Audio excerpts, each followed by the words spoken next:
Chapter 11 treats of Mr. Fang the police magistrate, and furnishes a slight specimen of his mode of administering justice. The offense had been committed within the district, and indeed in the immediate neighborhood of a very notorious metropolitan police office. The crowd had only the satisfaction of accompanying Oliver through 2 or 3 streets and down a place called Mutton Hill, when he was led beneath a low archway and up a dirty court into this dispensary of summary justice by the back way. It was a small paved yard into which they turned, and here they encountered a stout man with a bunch of whiskers on his face and a bunch of keys in his hand.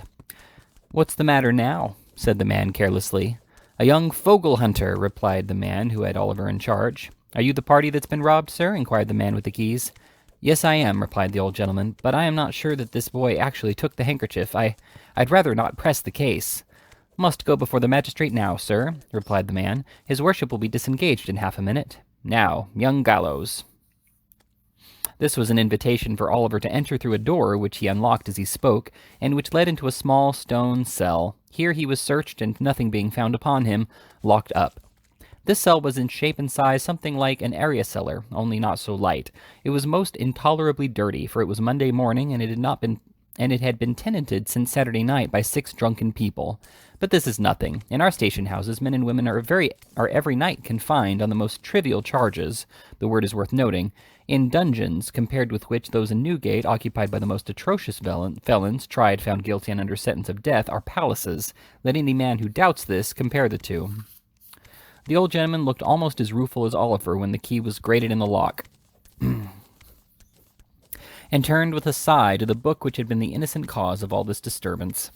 "There is something in that boy's face," said the old gentleman to himself as he walked slowly away, tapping his chin with the cover of the book in a thoughtful manner. "Something that touches and interests me. Can he be innocent? He looked like—" "By the by," exclaimed the old gentleman, halting very abruptly and staring up into the sky, "God bless my soul, where have I seen something like that look before?" After musing for some minutes, the old gentleman walked with the same meditative face into a back anteroom opening from the yard, and there, retiring into a corner, called up before his mind's eye a vast amphitheater of faces over which a dusky curtain had hung for many years. "No," said the old gentleman, shaking his head, "it must be imagination." He wandered over them again. He had called them into view, and it was not easy to replace the shroud that had so long concealed them. There were the faces of friends and foes, and of many that had been almost strangers, peering intrusively from the crowd. There were the faces of young and blooming girls that were now old women. There were others that the grave had changed to ghastly trophies of death, but which the mind, superior to his power, still dressed in their old freshness and beauty, calling back the luster of the eyes, the brightness of the smile, the beaming of the soul through its mask of clay, and whispering of beauty beyond the tomb, changed but to be heightened, and taken from earth only to be set up as a light to shed a soft and gentle glow upon the path to heaven. But the old gentleman could recall no one countenance of which Oliver's features bore trace, so he heaved a sigh over the recollections he had awakened, and, being, happily for himself, an absent old gentleman, buried them again in the pages of the musty book.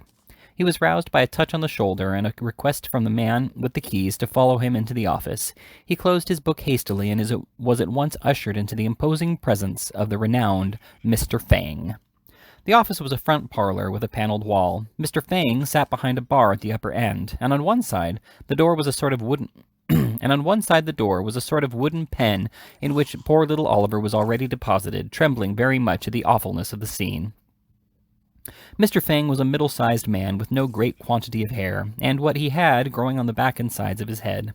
His face was stern and much flushed. If he were really not in the habit of drinking rather more than was exactly good for him, he might have brought an action against his countenance for libel and have recovered heavy damages.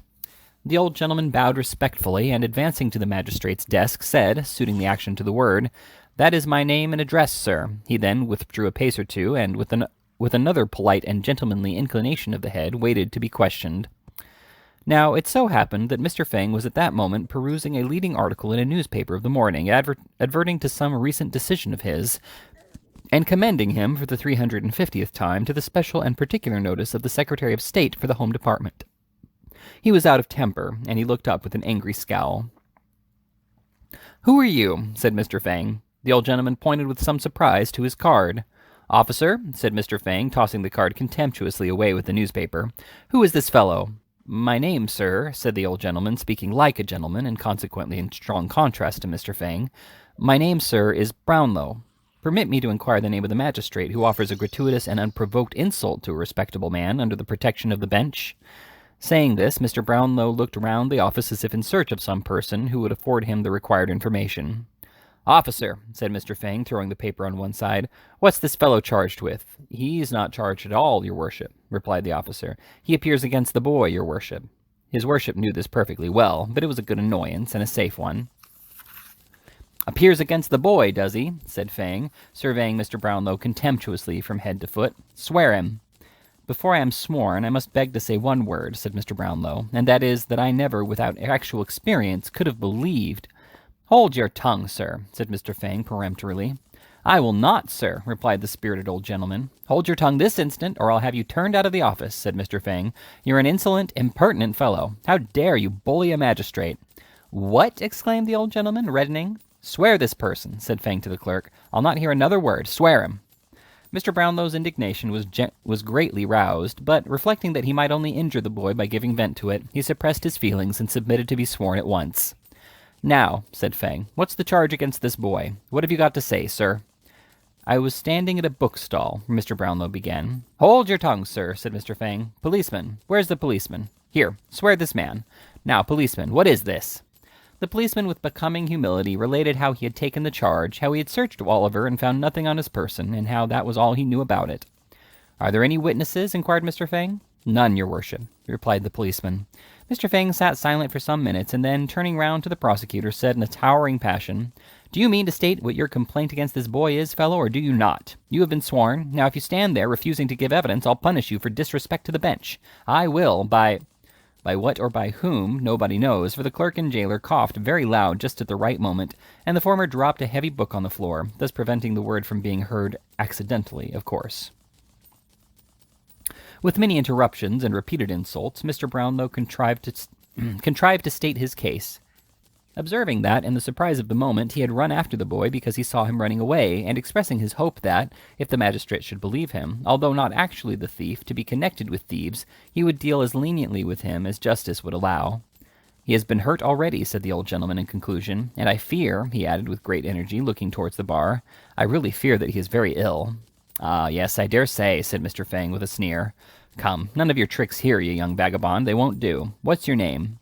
Oliver tried to reply, but his tongue failed him. He was deadly pale, and the whole place seemed turning round and round. "What's your name, you hardened scoundrel?" thundered Mr. Fang. "Officer, what's his name?" This was addressed to a bluff old fellow in a striped waistcoat, who was standing by the bar.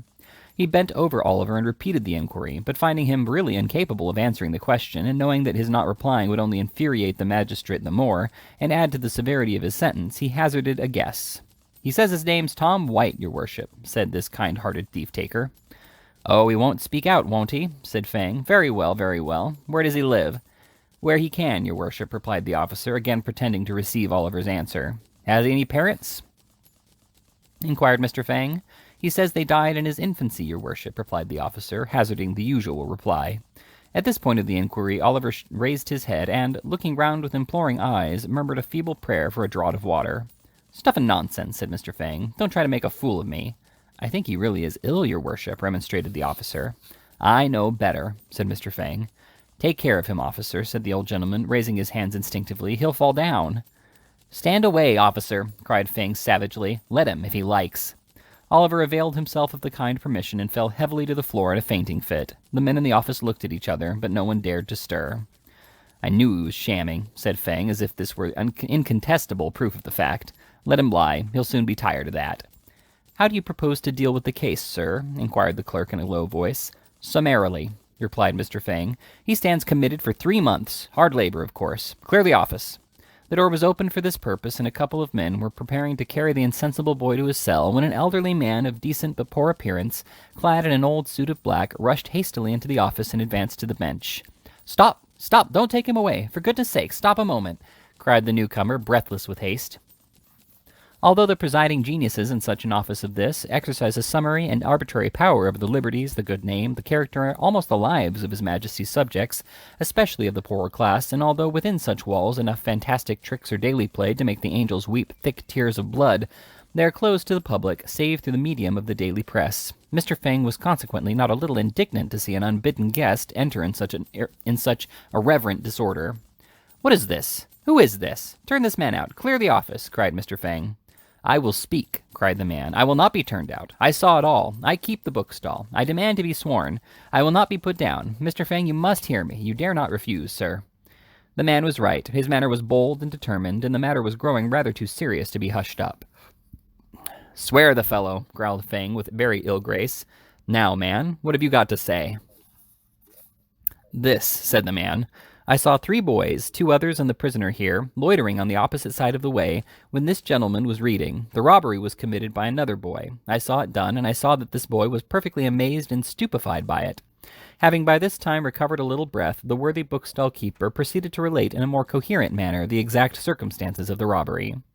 "Why didn't you come here before?" said Fang after a pause. "I hadn't a soul to mind the shop," replied the man. "Everybody that could have helped me had joined in the pursuit. I could get nobody till 5 minutes ago, and I've run here all the way." "The prosecutor was reading, was he?" inquired Fang after another pause. "Yes," replied the man, "the very book he has got in his hand." "Oh, that book, eh?" said Fang. "Is it paid for?" "No, it is not," replied the man with a smile. "Dear me, I forgot all about it," exclaimed the absent old gentleman, innocently. "A nice person to prefer a charge against a poor boy," said Fang, with a comical effort to look humane. "I consider, sir, that you have obtained possession of that book under very suspicious and disreputable circumstances, and you may think yourself very fortunate that the owner of the property declines to prosecute. Let this be a lesson to you, my man, or the law will overtake you yet. That boy is discharged. Clear the office." "Me?" Right. "Dang me," cried the old gentleman, bursting out with the rage he had kept down so long. "Dang me, I'll—" "Clear the office," roared the magistrate. "Officers, do you hear? Clear the office." The mandate was obeyed, and the indignant Mr. Brownlow was conveyed out, with the book in one hand and the bamboo cane in the other, in a perfect frenzy of rage and defiance. He reached the yard, and it vanished in a moment. Little Oliver Twist lay on his back on the pavement, with his shirt unbuttoned and his temples bathed with water, his face a deadly white, and a cold tremble convulsing his whole frame. Poor boy, said Mr. Brownlow, bending over him. "Call a coach, somebody, pray, directly." A coach was obtained, and Oliver, having been carefully laid on one seat, the old gentleman got in and sat himself on the other. "May I accompany you?" said the bookstall keeper, looking in. "Bless me, yes, my dear friend," said Mr. Brownlow quickly. "I forgot you. Dear, I have got this unhappy book still. Jump in, poor fellow. There's no time to lose." The bookstall keeper got into the coach, and away they drove.